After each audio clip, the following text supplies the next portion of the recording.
నమస్కారం, welcome to Telugu stories book. మన ఛానల్లో కథలు మీకు నచ్చితే please like, share and subscribe to Telugu stories book. Hype ఇవ్వడం మర్చిపోకండి. ఈరోజు కథ లవర్ కమ్ హస్బెండ్ ఎపిసోడ్ 74. ఇంకా కథలోకి వెళ్తే, ఒకరోజు ఈవినింగ్ మేఘ రిషి వాళ్ళ ఫ్లాట్స్ నుంచి లిఫ్ట్ దిగి వస్తోంది. కరెక్ట్గా అదే టైంకి విశ్వ వచ్చాడు. మేఘ విశ్వను కోపంగా చూస్తూ నీతో మాట్లాడాలంది. నాతోనా? ఏం మాట్లాడతావు అని అడిగాడు విశ్వ. నువ్వే కదా నా ఫోన్ కొట్టేశావు అని అడిగింది మేఘ. అవును, అయితే ఏంటి ఇప్పుడు అన్నాడు విశ్వ. ఎంత ధైర్యం నీకు? నీ మీద పోలీస్ కంప్లైంట్ ఇస్తాను మేఘ అనగానే, ఓ అవునా, ఒకసారి ఇటు చూడు అంటూ వీడియో చూపించాడు. అందులో మన ఫుడ్డీ పాప ఎవరితో పెళ్లిలో కప్స్లో ఉన్న రసమలాయిలు టక్కు టక్కుని తింటోంది.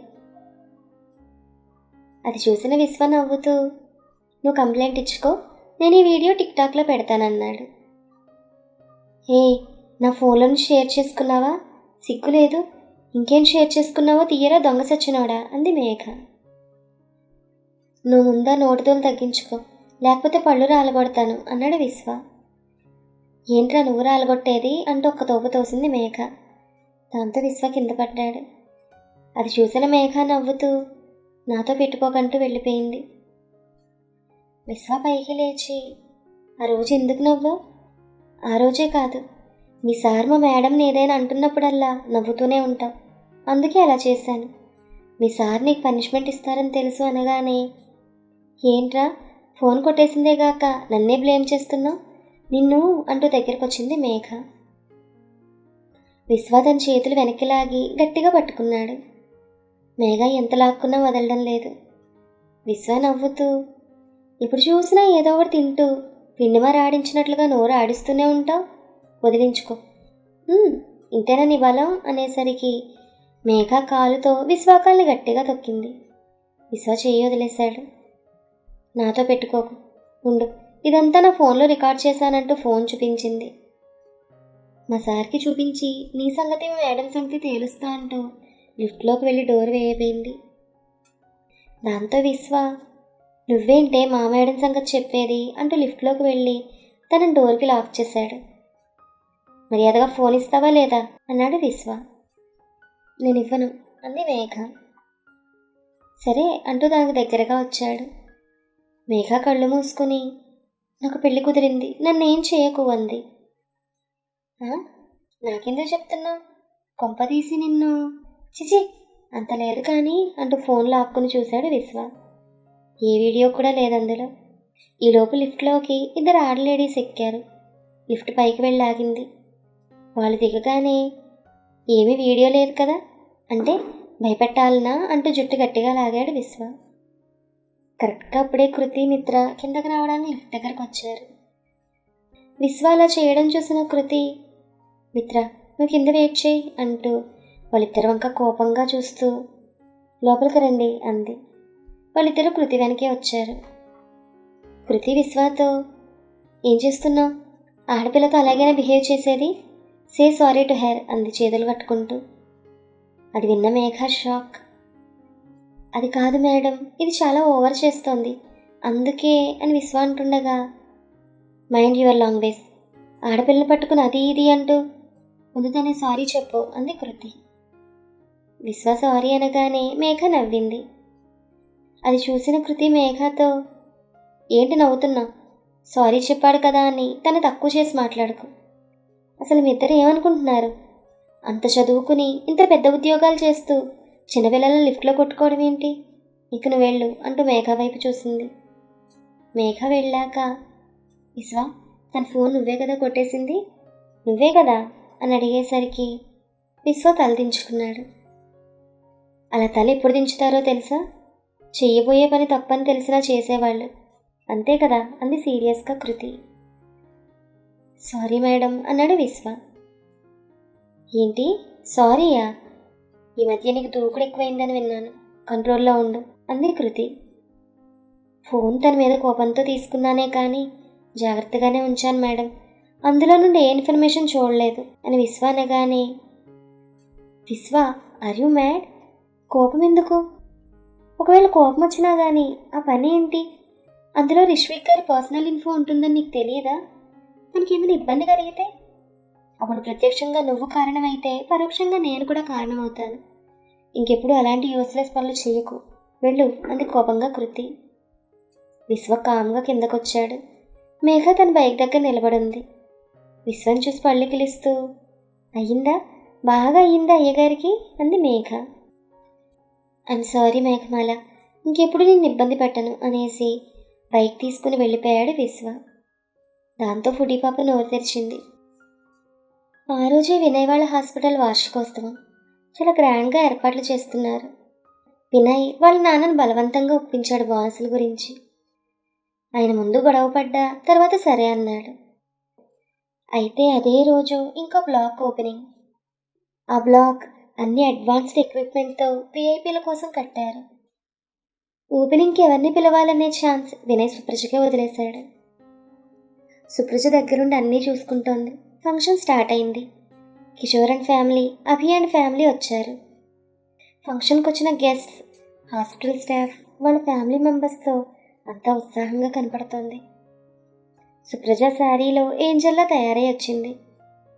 స్టేజ్ మీదకి వచ్చి మైక్ తీసుకుని may have your attention please అనగానే అందరూ సైలెంట్ అయ్యారు. స్టేజ్ మీద వరుసగా చైర్స్ వేసి ఉన్నాయి. మా హాస్టల్ వార్షికోత్సవానికి వచ్చిన వాళ్ళందరికీ మా హృదయపూర్వక ధన్యవాదాలు. ఈరోజు మా హాస్పిటల్లో 6 బ్లాక్ ఓపెనింగ్. దాని ఓపెనింగ్కి వచ్చే విఐపి ఎవరనేది హైడ్ చేశాం, బట్ రివీల్ చేయాల్సిన టైం వచ్చింది. ముందు స్టేజ్ మీదకి రావాల్సిందిగా అంటూ కొంతమంది గెస్టుల్ని పిలిచింది. వినయ్ వాళ్ళ ఫాదర్ కూడా స్టేజ్ మీదకి వచ్చారు. ఒక 10 నిమిషాల తర్వాత సుప్రజ, ఆ గెస్ట్ వచ్చారు. హీఈస్ మిస్టర్ రిష్విక్, ఇవాళ top most hero. Welcome Rishvik అనగానే చాపర్ ల్యాండ్ అయింది. రిషి దిగాడు. అంతే, అందరూ పెద్దగా చప్పట్లు కొట్టడం స్టార్ట్ చేశారు. వినయ్ దగ్గరుండి మరీ తనకి వెల్కమ్ చెప్తూ స్టేజ్ మీద తీసుకొచ్చాడు. అది చూసిన కిషోర్, అభి, వినయ్ వాళ్ళ ఫాదర్ నోరెళ్ళ పెట్టారు. రిషి స్టైల్గా వచ్చి చైర్లో కూర్చున్నాడు. అసలు సుప్రజ వినయ్ని ఎలా ఒప్పించిందో చూద్దాం. ఫంక్షన్ ఇంకొక 3 రోజులుందనగా హాస్పిటల్లో వినయ్ ఛాంబర్లో తనేదో పనిలో ఉండగా సుప్రజ డోర్ తీసుకుని వచ్చి ఎదురుగా కూర్చుంది. వినయ్ వర్క్ ఆపేసి, ఏంటి బేబీ ఇలా వచ్చావు అన్నాడు. సుప్రజ 2 చేతులు గెడ్డం కింద పెట్టి, ఏ రాకూడదా, నేను చూడాలనిపించింది వచ్చాను అంది సుప్రజ. హే అలా అని కాదు, నువ్వెప్పుడూ రావు కదా, అందుకే అలా అడిగాను అన్నాడు వినయ్. లంచ్ టైం అయింది, నాకు ఫుల్ ఆకలి వేస్తుంది బేబీ అనగానే, అదేంటి నువ్వు ఈ పాటికి లంచ్ చేసేస్తావుగా అన్నాడు వినయ్. అది ఇది వరకు, బట్ ఇప్పుడు అలా కాదు, మనం బయటకు వెళ్దామనగానే వినయ్ ఆశ్చర్యంగా, ఓయ్ నువ్వు మీ ఇంటి భోజనం తప్ప ఇంకేం తినవుగా. అబ్బా అయితే ఏంటిప్పుడు, బయటకు రావు అంతేనా అని లేచింది సీరియస్గా. దాంతో వినయ్ కూడా లేచి, సుపు ప్లీజ్, కోపం దేనికి, నేను ఎన్నిసార్లు పిలిచాను నిన్ను లంచ్ బయట చేద్దాం రమ్మని, కానీ ఎప్పుడైనా వచ్చావా? అదేమంటే మా ఇంటి వంటే తింటాను, బయట ఫుడ్ తిన్నాను చెప్పేదాని అనగానే, చెప్పాగా బుజ్జి, నువ్వు నన్ను ఎంతలా ప్రేమిస్తున్నావో అర్థమైంది, అందుకే నీ చుట్టూ తిరుగుతున్నానంటూ వినయ్ క్రాఫ్ట్ చెరిపి బుగ్గలాగింది. సరే పదా అంటూ ఇద్దరూ చేతుల్లో చేతులు వేసుకుని బయటకు వచ్చారు. రెస్టారెంట్లో లంచ్ చేస్తూ, అవును 6 బ్లాక్ ఓపెనింగ్కి ఎవరిని పిలవాలని డిసైడ్ అయ్యావు అని అడిగింది సుప్రజ.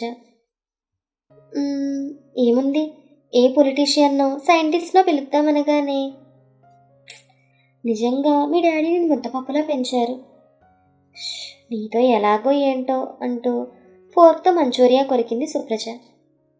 ఏ ఎందుకలా అంటున్నావు అని వినయ్ అనగానే, లేకపోతే మీ డాడీ అంటే ఓల్డ్ జనరేషన్ కాబట్టి అలా అనుకోవడంలో తప్పులేదు, బట్ నువ్వు అంటూ వాటర్ తాగింది.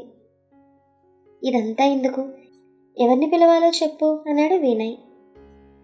వాళ్ళు వస్తే అందరూ షాక్ అవ్వాలి, ఫుల్ మీడియా అంతా మన వైపే చూడాలి, తన ఫాలోవర్స్ అంతా మన హాస్పిటల్ గురించి డిస్కస్ చేసుకోవాలి, అలా మన హాస్పిటల్ పబ్లిసిటీ పెరుగుతుంది. అలా జరగాలంటే యంగ్ అండ్ ఎనర్జెటిక్ స్టార్ కావాలి అంది సుప్రజ. అలా ఎవరున్నారు, పోనీ అంటూ 2-3 పేర్లు చెప్పాడు. అని సుప్రజ అనగానే, నువ్వే చెప్పు ఎవరిని పిలవాలో అన్నాడు వినయ్. నేను ఒకళ్ళని అనుకుంటున్నాను, మరి నువ్వు చెప్తే ఏమంటావు? అండ్ నా గురించి కూడా మిస్అండర్స్టాండ్ చేసుకునే అవకాశం ఉంది అంది సుప్రజ. ముందు నువ్వైతే చెప్పరాదు అంటూ ఫింగర్ బాల్ యూజ్ చేశాడు వినయ్. ఇంకెవరు, టాలీవుడ్లో ఊపుతున్న రిష్విక్ అంది సుప్రజ. రిషికాడా అంటూ నోరు తెరిచాడు వినయ్. కానే కాదు రిష్విక్ అంది సుప్రజ. ఏహే, ఇద్దరు ఒకటేగా, రిషిగాడేగా హీరో రిష్విక్ అన్నాడు వినయ్. నేను చెప్పేది మా చెల్లి హస్బెండ్ రిషి కాదు, హీరో రిష్విక్ అంది సుప్రజ. ఓయ్, నీకేదో అయింది, కొంపతీసి తిన్న ఫుడ్కి మైండ్ పోయిందా అని నవ్వాడు వినయ్. ఏడ్చావులే కానీ నేను చెప్పేది ఏంటంటే రిషి అంటే కృతికి భర్త మాత్రమే. అప్పుడు నువ్వు నేను వాళ్ళ ఇంటికి వెళ్ళి ఆహ్వానించి రావాలి. అతను మనల్ని అవమానించవచ్చు, రానని చెప్పచ్చు. సో చుట్టరికాలు కలుపుకోవడం ఇవన్నీ మనకొద్దు. మన అఫీషియల్గా పిలుద్దాం, అంటే ఫోన్ ద్వారా. జస్ట్ తన హీరో మాత్రమే, ఎంత అడుగుతాడో ఇచ్చేద్దాం. మనకు కావాల్సింది ట్రెండ్లో ఉన్న సెలబ్రిటీ కాదు, ట్రెండ్ సెట్ చేసే celebrity, one and only Rishvik. ఏమంటావు అని అడిగింది సుప్రజ. అది విన్న Vinay, Subbu what a brain, కానీ నేను పిలిస్తే అతను వస్తాడంటావా అని అడిగాడు అనుమానంగా వినయ్. ఎందుకు రాడు, కానీ అడిగే పద్ధతి అంటూ ఒకటి ఉంటుంది అంటూ ఏదో చెప్పింది సుప్రజ. ఓకే, బట్ కొంచెం టెన్షన్గా ఉంది, ఏమంటాడో, ఎంతైనా హీరో కదా అన్నాడు వినయ్. మీ హూనా అంటూ రిషి నెంబర్ కాల్ చేసింది సుప్రజ, కానీ లిఫ్ట్ చేయలేదు. సరే పద, తను షూటింగ్లో ఉండుంటాడు అనగానే సరే అని నడిచింది సుప్రజ. ఇద్దరు కార్ ఎక్కే టైంకి call from Rishi. Supraja lift చేసి, hi Rishi, how are you? Okay, నువ్వు ఫ్రీగా ఉన్నావా? ఏం లేదు, నీకు వినయ్ తెలుసు కదా, నా ఫియాన్సీ, తను మాట్లాడతారు, ఇవ్వనా? సుప్రజ వినయ్కి ఫోన్ ఇచ్చింది. Hi Rishi, how are you అన్నాడు వినయ్. కాల్ మీ రిష్విక్ అన్నాడు రిషి. ఓ సారీ రిష్విక్, నువ్వు, సారీ, మీతో కొంచెం మాట్లాడాలి అన్నాడు వినయ్. అరే అందుకేగా కాల్ చేసావు, మాట్లాడు అన్నాడు రిషి. మా హాస్పిటల్లో బ్లాక్ ఒకటి కొత్తగా కన్స్ట్రక్ట్ చేసాం, దాని ఓపెనింగ్ మీలాంటి young and energetic with the most talented పర్సన్తో ఓపెన్ చేయించాలని అంటూ వినయ్ మాట్లాడుతుండగా, డాక్టర్ బాబు కొంచెం తట్టుకో, ఏంటి అంత భయంకరంగా పొగిడితే కానీ నేను రానని సుప్రజ చెప్పిందా అని అడిగాడు రిషి. అబ్బే అదేం లేదు, ఉన్న నిజమేగా చెప్పాను అన్నాడు వినయ్. ఇంతకీ ఎప్పుడు అని అడిగాడు రిషి. ఇంకో 3 days తర్వాత, సాటర్డే. ఏ టైంకి? మీకు ఏ టైం కుదిరితే ఆ టైంకి. సరే, మా పిఏ మీకు కాల్ చేస్తారు. మీరు ఎంత అమౌంట్ ఇమ్మంటారో? అవన్నీ మా పిఏ మాట్లాడతారంటూ ఫోన్ పెట్టేశాడు రిషి. ఏమన్నాడు అని అడిగింది సుప్రజ. డీటెయిల్స్ మాత్రం అడిగాడు, కానీ వస్తానని చెప్పలేదు, అలా అని రానని చెప్పలేదు. చూద్దాం, కానీ ఒక్కటి, తను వచ్చినా మనం పర్సనల్స్కి వెళ్ళొద్దు, he's only our chief guest. And ఇంకొక విషయం, తను ఒప్పుకుంటే మనం ఎవరికీ చెప్పొద్దు అంది సుప్రజ. అయ్యో అలా ఎలా? అసలే ఇన్విటేషన్స్లో నేమ్ లేకపోతే ఎలా? నేమ్ బదులు ట్రెండ్ సెక్టర్ అని పెట్టు, ఇంకా చూడు అందరూ ఊతే ఇంట్రెస్ట్ చూపిస్తారు అని సుప్రజ అనగానే, నువ్వు సూపర్ సుప్రజ అంటూ కాల్ స్టార్ట్ చేశాడు వినయ్. ఆ రోజు ఈవినింగ్ రిషి ఓకే చెప్పడంతో వినయ్ షాక్. అలా జరిగింది రిషి ఇక్కడికి రావడం. తర్వాత ఏం జరిగింది? Keep listening. మరొక మంచి ఎపిసోడ్తో మళ్ళీ కలుద్దాం. ఈ కథ మీకు నచ్చితే please like, share and subscribe to Telugu stories book. Thank you.